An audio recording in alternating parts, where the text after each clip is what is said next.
All set, thank you. हमारे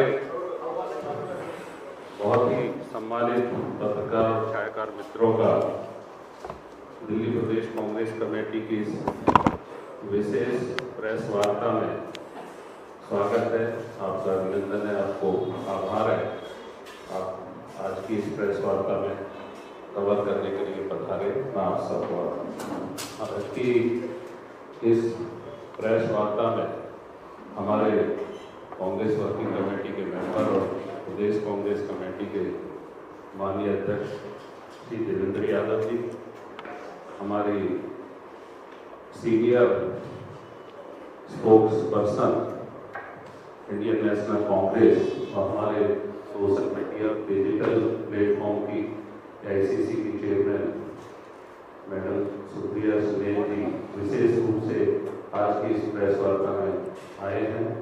हम आपका स्वागत करते हैं। मैं आपके और प्रेस वार्ता के बीच में ना रुकते हुए मैं सबसे पहले श्री देवेंद्र यादव जी से निवेदन करूँगा कि वो अपनी बात ऑन करो। धन्यवाद अनिल भाई। सम्मानित साथियों, जैसा कि अभी भाई अनिल जी ने बताया, आज की इस विशेष प्रेस वार्ता में मुख्य रूप से उपस्थित हमारी बहुत ही सम्मानित मीडिया डिपार्टमेंट की हेड आदरणीय सुप्रिया श्रीनेश जी आपसे मुखातिब हो, उससे पहले मुझे सिर्फ इतना कहना है कि कांग्रेस और माननीय राहुल गांधी जी एक बार लगातार कहते रहे कि मोदी जी की सरकार में गरीब जिस तरीके से लगातार गरीब होता जा रहा है और कुछ चंद व्यापारी निरंतर उनकी अमीरी बढ़ती जा रही है और देश में जिस तरीके का ये एक बहुत बड़ी खाई अमीर और गरीब के बीच में बनती जा रही है, उसकी चिंता माननीय राहुल गांधी जी अक्सर अपने वक्तव्य में, अपनी बातों में करते रहे हैं। जैसा आप जानते हैं कि हिंडनबर्ग की जो रिपोर्ट अभी हाल फिलहाल जारी हुई, उसमें वो नेक्सस बिल्कुल सामने खुलकर सामने आ गया है और अब मैं नहीं समझता कोई ऐसी बात दबी या छिपी रह गई है कि जिन लोगों को देश की सुरक्षा, देश की संपत्ति की सुरक्षा, देश के जान माल की सुरक्षा के लिए चुनकर भेजा था, आज कहीं ना कहीं वही इन सब में संलिप्त नजर आते हैं। आप जानते हैं कि जिस तरीके की सेबी की भूमिका के बारे में हिंडनबर्ग रिपोर्ट में स्पष्ट कहा गया है, सेबी जो एक न्यूट्रल एजेंसी होनी चाहिए, जिसका कर्तव्य था, वो जब पार्टी बन जाए तो कहते हैं कि जिसको सुरक्षा और रक्षा में रखा, अगर वही भेड़िया बन के उस माल को खाना शुरू कर दे तो कोई चीज़ बचती नहीं। तो मैं तो क्योंकि आज सिर्फ आपसे इतना ही कहना चाहता था, डिटेल में आदरणीय सुप्रिया जी हम सबको बताएंगी किस तरीके से इस रिपोर्ट में क्या क्या चीज़ें सामने आई हैं, क्या क्या हमारी कांग्रेस पार्टी की डिमांड है। लेकिन निश्चित ही हम ये ज़रूर चाहेंगे कि इसकी एक स्वतंत्र जो जांच निश्चित ही होनी चाहिए और इसके ऊपर पूरे देश में हम कल धरना और प्रदर्शन भी करने जा रहे हैं। उसी क्रम में दिल्ली भी कल जंतर मंतर पर एक बड़ा धरना प्रदर्शन करने जा रही है। विस्तार से उसके बारे में भाई अनिल जी बताएंगे। तो मैं आप सबका बहुत बहुत धन्यवाद करता हूं और आमंत्रित करता हूं आदरणीय सुप्रिया श्रीनेश जी को। धन्यवाद।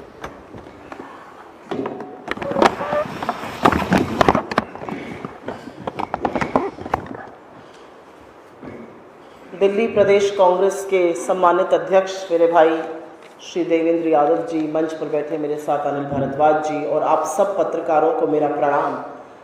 एक बहुत अहम मुद्दे पर यह प्रेस वार्ता है और मुद्दा अहम इसलिए है क्योंकि इस देश में अमीरों और गरीबों के बीच की जिस खाई का उल्लेख देवेंद्र भाई ने किया वो इतनी बढ़ती जा रही है कि गरीब आदमी और गरीब होता जा रहा है और अमीर आदमी और अमीर होता जा रहा है।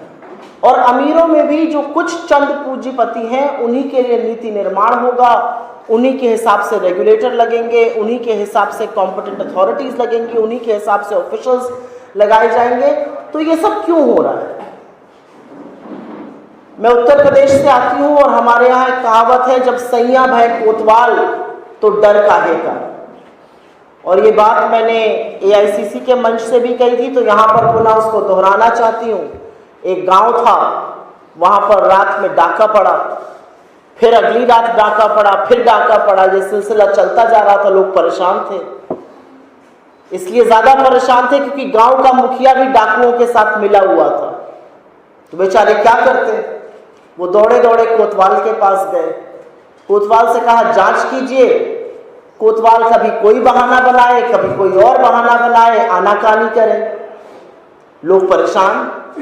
फिर बाद में पता चला कि डाके का एक हिस्सा तो कोतवाल को भी मिलता था। तो इसीलिए जब सैया भय कोतवाल तो डर काहे का, अडानी मोदी महाघोटाले में जो रेगुलेटर है जिसको मार्केट नियंत्रित करना है, the security and exchange board of India, अब उसी की भूमिका पर एक बहुत बड़ा प्रश्न चिन्ह हिंडनबर्ग की रिपोर्ट ने लगा दिया है। अगले कुछ मिनटों में जो मैं आपसे कहने जा रही हूं, ये हिंडनबर्ग रिपोर्ट के माध्यम से है। इसको आपके जैसे कुछ प्रबुद्ध पत्रकारों ने हिंदुस्तान में भी रिपोर्ट किया है। ये खोजी पत्रकारिता का एक उत्कृष्ट नमूना है, लेकिन ये जानना जरूरी है कि हो क्या रहा था। और पहले हम बात अडानी और सेबी की ही कर लेते हैं, क्योंकि एक ऐसा अद्भुत महाघोटाला है जिसकी परत दर परत जब जब खुलती है तो एक नया भ्रष्टाचार का आयाम सामने खड़ा नजर आता है। अभी तक अडानी के शेयर्स का ओवर वैल्यूएशन, पैसों की राउंड ट्रिपिंग, कैसे कॉन्फ्लिक्ट ऑफ इंटरेस्ट था, यही सब सामने आ रहा था। अब सामने आता है कि जिस सेबी को यह जिम्मा दिया गया था कि आप इस महाघोटाले की जांच करिए, और जिस सेबी ने 18 महीने तक मामला अटकाए रखा, जिस सेबी ने इस देश के उच्चतम न्यायालय, the highest court, constitutional court in the country, supreme court के सामने कहा we have drawn a blank, हमें जांच में कुछ मिल नहीं रहा है। अब पता चलता है कि सेबी की जो प्रमुख माधवीपुरी बुच है, उन्हीं का इसमें संलग्नता के आरोप लगे हुए हैं, और आरोप बड़े संगीन हैं। आरोप लगे हैं कि सेबी प्रमुख बनने से पहले उनका ऐसे फंडों में निवेश था जिन फंडों की वो जांच कर रही थी। आरोप है इन फंड से वो व्यक्ति संलग्न थे जो कि अडानी पावर और अडानी एंटरप्राइजेस में डायरेक्टर रह चुके थे। आरोप था और आरोप है हिंडनबर्ग के माध्यम से कि अगोरा कंसल्टिंग के माध्यम से उन्होंने मोटी कमाई करी, अपनी आज की सैलरी का 4.5 गुना रेवेन्यू एक साल में कमाया, उसको काम यही मिलता था। कॉन्फ्लिक्ट ऑफ इंटरेस्ट यह है कि उनके पति जो एक इंजीनियर हैं और यूनिलीवर कंपनी में प्रोक्योरमेंट देखते थे, खरीद देखते थे, वो ब्लैकस्टोन में सीनियर एडवाइजर बन जाते हैं। माधवीपुरी बुच जी रीट्स का प्रमोशन करती हैं, म्यूचुअल फंड की तरह ये रियल एस्टेट इन्वेस्टमेंट ट्रस्ट होता है, और बाद में पता चलता है उनके हस्बैंड इसी में एडवाइजर हैं। तो कॉन्फ्लिक्ट ऑफ इंटरेस्ट इतना लंबा है कि जिस फंड में निवेश किया उसी फंड से गौतम अडानी के भाई विनोद अडानी का संबंध भी था। तो सवाल ये स्वतः उठेगा कि क्या ऐसे में सेबी प्रमुख माधवीपुरी बुच को इस जांच से अपने आप को अलग कर लेना चाहिए था? Should she have recused herself? पहला सवाल यह है। और दूसरा बड़ा सवाल यह है कि क्या सुप्रीम कोर्ट ने, जिसने जांच की समिति बिठाई, जिसके सामने सेबी ने अपना पक्ष रखा, क्या उस समिति को, क्या देश के उच्चतम न्यायालय को आपने ये बताया कि मैं जिन फंडों की जांच कर रही हूं उनमें से कुछ फंड में मैं खुद कुछ समय पहले तक निवेश कर रही थी? फिर मैंने अपने पति को ट्रांसफर कर दिए वो फंड। क्या ये बातें बताई गई? क्या ये बातें बताई गई कि 2017 से 2022 तक मेरी संलग्नता कंसल्टिंग फर्म में भी रही?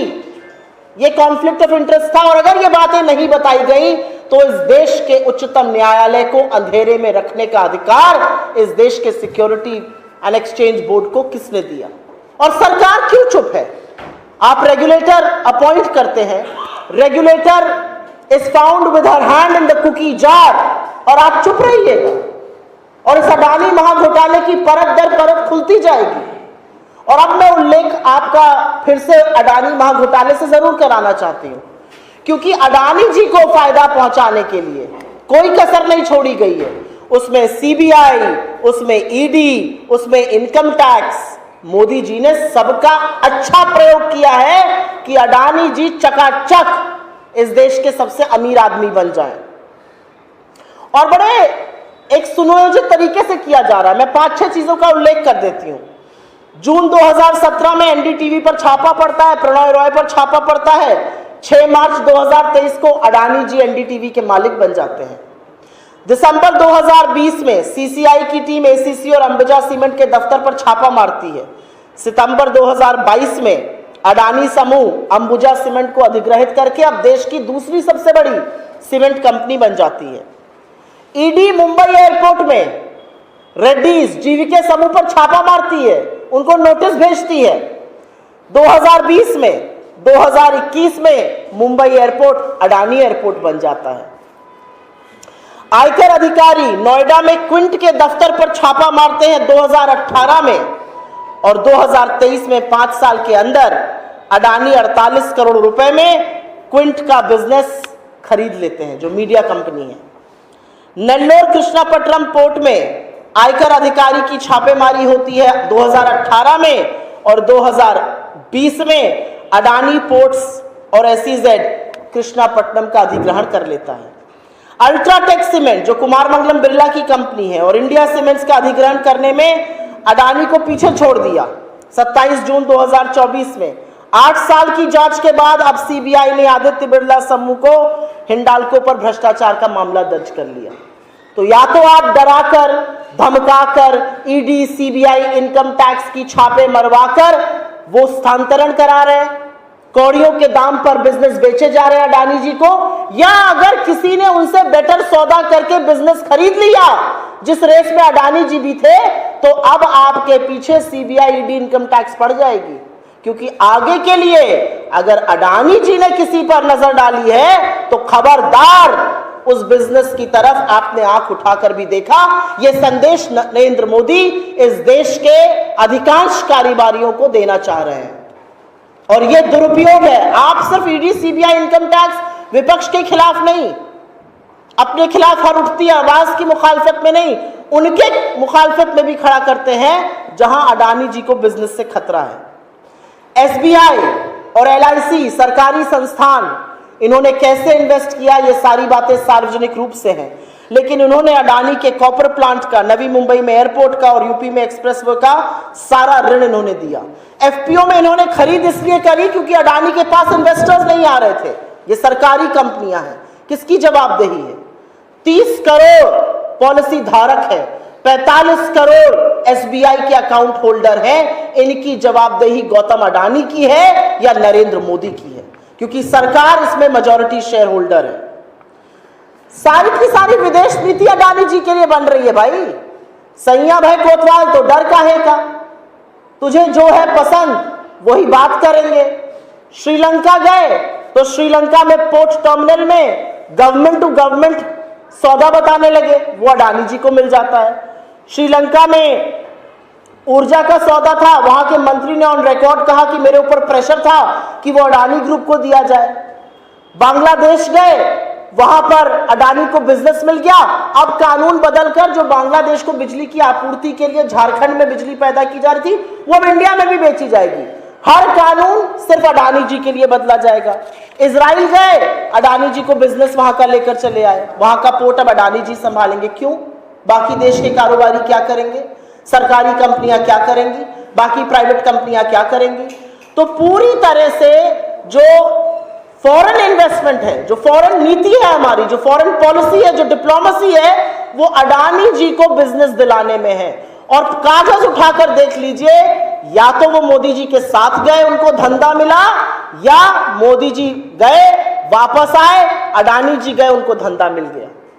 तो मोदी जी क्या विदेश की यात्राएं अडानी जी को धंधा दिलाने के लिए करते हैं? एक ये भी सवाल है। एक सवाल यह है कि मनी लॉन्ड्रिंग की बहुत बड़ी बड़ी बातें आई थी, बहुत हस्तांतरण हुआ, बहुत बातें आई कि नीति आयोग ने, फाइनेंस मिनिस्ट्री की एक डिवीजन ने कहा कि 5 और 6 एयरपोर्ट, 5-5, 6-6 एयरपोर्ट एक व्यक्ति को मत दीजिए, उसको दरकिनार किया गया, एयरपोर्ट दे दिए गए। कहा गया पोर्ट मत दीजिए, सरकार के कुछ अंगों ने इसकी मुखालिफत की, जी नहीं, अडानी जी को पसंद आ गए, सारे पोर्ट उनको दिए जाएंगे। तो सवाल आज इस बात का है कि अडानी की जांच आखिर कौन करेगा? सवाल इस बात का है कि जब वो कोयला ला रहे थे और कोयले का दाम 10-10 गुना बढ़ जाता था हिंदुस्तान पहुंचते पहुंचते, और सरकार को चूना लगाया जा रहा था, और जब डीआरआई ने ये चोरी पकड़ ली, तो DRI, directorate of revenue intelligence, के हाथ किसने बांधे और किसने मना किया? किसने बोला अपनी जांच पर बैठे रहिए, ये आपका काम नहीं है? आज सवाल इस बात का भी है। राजस्व को घाटा हुआ। राजस्व क्या है? ये हमारा आपका टैक्स पेयर्स का पैसा है। जो 2 रुपए की चीज थी वो 20 रुपए में बेची जा रही थी, लेकिन मोदी सरकार को कोई फर्क नहीं पड़ रहा था। तो अब सवाल इस बात का है कि अडानी की जांच कौन करेगा?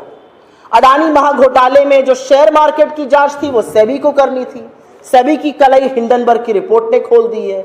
माधवीपुरी बुच ने यह माना है कि हां मेरा निवेश था। तो अगर आपका निवेश था तो आपने यह खुलासा सुप्रीम कोर्ट में क्यों नहीं किया? डीआरआई ने रिपोर्ट में कहा है कि हां पैसा बढ़ाकर लिया जा रहा था, सरकार को चूना लगाया जा रहा था। उसका क्या दंड मिल रहा है अडानी जी को? राउंड ट्रिपिंग के जो चार्जेस थे उसकी जांच कौन कर रहा है? सेबी ये कहकर तो हाथ से पलड़ा नहीं झाड़ सकती कि we have drawn a blank. तो आज सवाल इस बात का है कि प्रधानमंत्री कब तक चुप रहेंगे? प्रधानमंत्री अडानी को कब तक बचाएंगे? प्रधानमंत्री कब तक खैर मनाएंगे? सवाल इस बात का है। सवाल इस बात का है कि इतने जबरदस्त कॉन्फ्लिक्ट ऑफ इंटरेस्ट के बाद माधवीपुरी बुच का अभी तक इस्तीफा क्यों नहीं लिया गया? सवाल इस बात का है कि कल को अगर निवेशकों को नुकसान होगा तो उसकी भरपाई कौन करेगा? उसका जिम्मेदार माधवीपुरी बुच होंगी, सरकार होगी, मोदी जी होंगे, या गौतम अडानी होंगे? और एक सबसे बड़ी बात यह है कि क्या सुप्रीम कोर्ट को इस मामले में जो तथ्य सामने आ रहे हैं उसको देखते हुए उसके मद्देनजर स्वतः संज्ञान नहीं लेना चाहिए? इस मंच से कांग्रेस पार्टी की विशेष अपील है कि इस पूरे प्रकरण का, इस पूरे मामले को एक बार दोबारा से खंगालने की जरूरत है, एक बार दोबारा से देखने की जरूरत है, क्योंकि जो डिसीजन सुप्रीम कोर्ट ने लिया था वो सेबी के एडमिशन पर लिया था, और सेबी ने सुप्रीम कोर्ट को अंधेरे में रखा, उनको पूरा सच नहीं बताया गया, उनको कॉन्फ्लिक्ट ऑफ इंटरेस्ट से अवगत नहीं कराया गया। हमारा अपना मानना है कि अडानी महाघोटाले में लिप्त नरेंद्र मोदी इसकी जांच नहीं कर सकते हैं।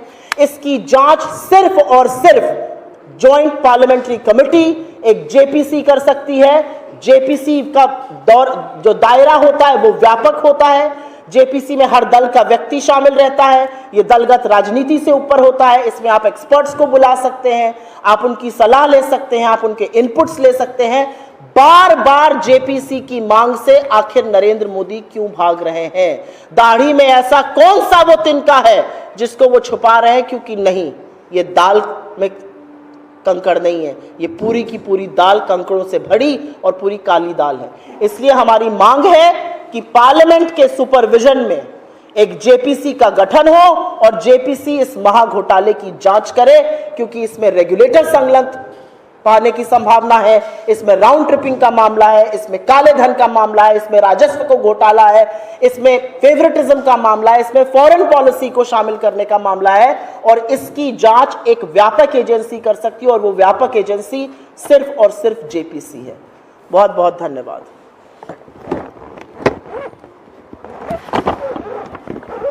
सभी सम्मानित पत्रकार साथियों के समक्ष बहुत विस्तार से मैडम सुप्रिया सिन्हा जी ने हिंडनबर्ग रिपोर्ट पर आधारित जो खुलासा था, किस किस तरह से भ्रष्टाचार है, कहाँ कहाँ किस तरह का आपस में साझेदारी भागीदारी है उसको एक्सपोज किया।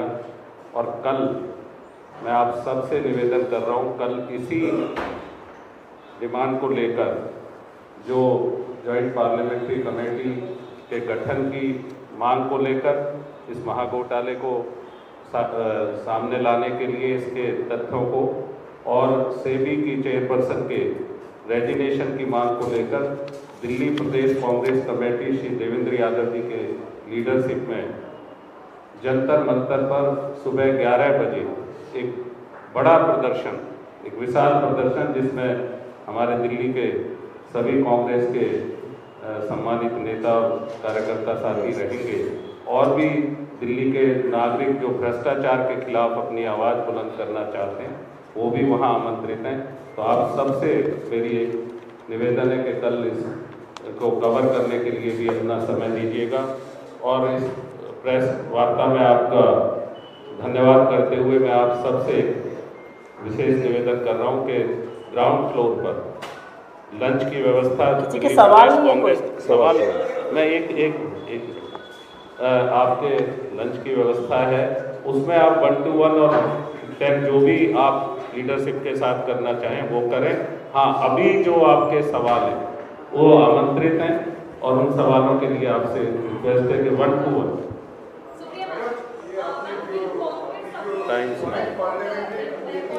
एक व्यक्ति पूछे तो मैं जरूर जवाब दूंगी, दोनों लोगों का जवाब देके जाऊंगी। जी बोलिए।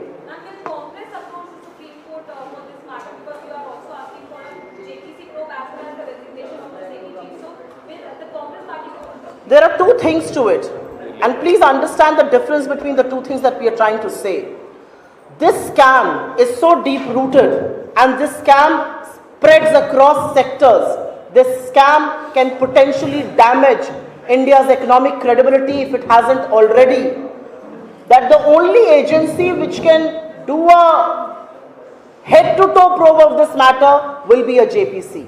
But because the Supreme Court was kept dark on the alleged conflict of interest of the SEBI chief and her investments in firms associated allegedly with Adani Group, the Supreme Court will have to relook into this matter. That's what we are saying. These are two very different things and they culminate into Mr. Adani and Mr. Modi's nexus coming back to daylight. So you mean to say JPC is the only parliament committee to find out all the lapses and all the criminal activities? Yes, that's what I mean to say. और मैं ये इसलिए कह रही हूँ क्योंकि JPC एक व्यापक समिति होती है। जेपीसी में हर दल का व्यक्ति होता है। इट इज वो दलगत राजनीति से ऊपर होती है। वो एक्सपर्ट्स को बुला सकती है, एक्सपर्ट्स की राय ले सकती है। और पार्लियामेंट की देखरेख में इतना बड़ा घोटाला इस देश में हुआ है, दुनिया इसकी चर्चा कर रही है और पार्लियामेंट में चुप्पी रहे, ये कैसे हो सकता है? सिद्धार्थ जी, एक सवाल एक जन है। सिद्धार्थ जी, ये नहीं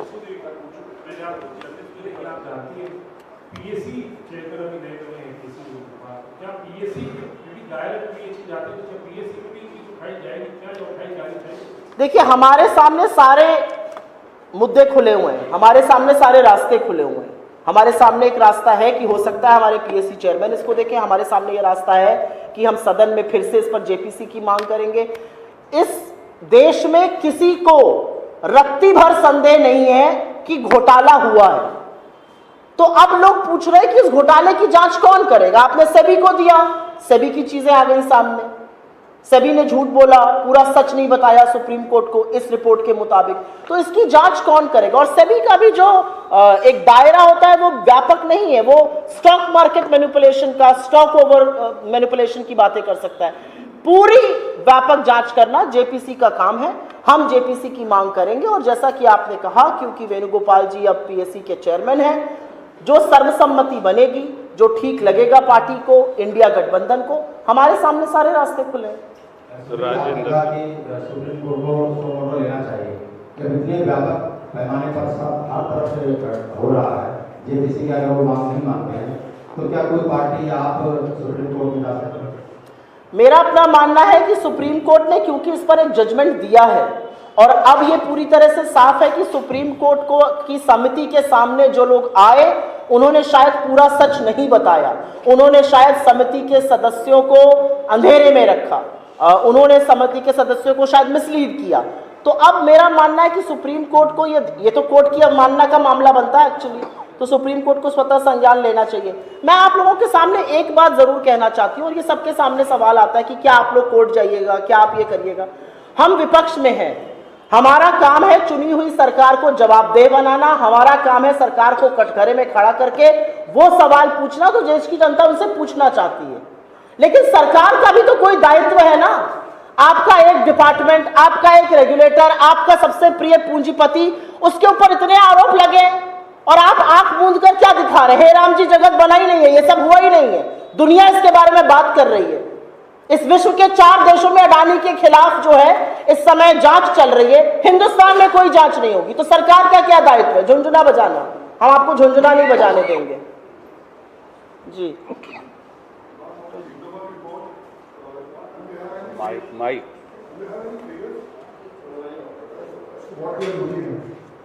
No, I think the Hindenburg report has quoted multiple figures. The Hindenburg report has quoted figures of Adani's stock manipulation. The Hindenburg report points us in that one direction. 20,000 crore किसके हैं वो उसी रिपोर्ट से आया है। The fact that investments were made into a certain firm, वो figure भी वहां से है। जो भी सोर्स ऑफ हमारा कोटेशन ऑफ फिगर्स है वो उस रिपोर्ट में है, और अगर आप उस रिपोर्ट को ध्यान से पढ़ेंगे तो वो रिपोर्ट कागजों के साथ है, दस्तावेजों के साथ है, वो जबानी जमा खर्च पर रिपोर्ट नहीं बनी है। नहीं, let me just go around, if this time I will come to you for supplement. बस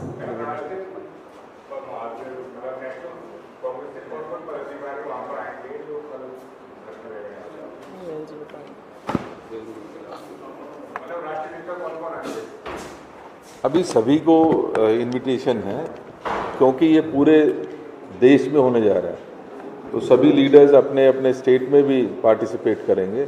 लेकिन निश्चित ही ऑल इंडिया कांग्रेस कमेटी की तरफ से बहुत सारे सीनियर लीडर्स दिल्ली में जो भी उपलब्ध रहेंगे वो आएंगे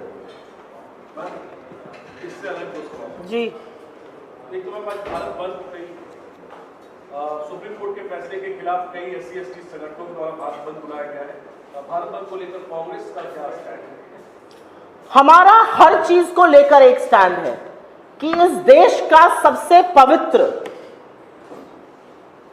टेक्स्ट ये कॉन्स्टिट्यूशन ऑफ इंडिया है, और इसको इतर रखकर अगर सरकार कोई काम करेगी तो हम सरकार का पुरजोर विरोध करेंगे।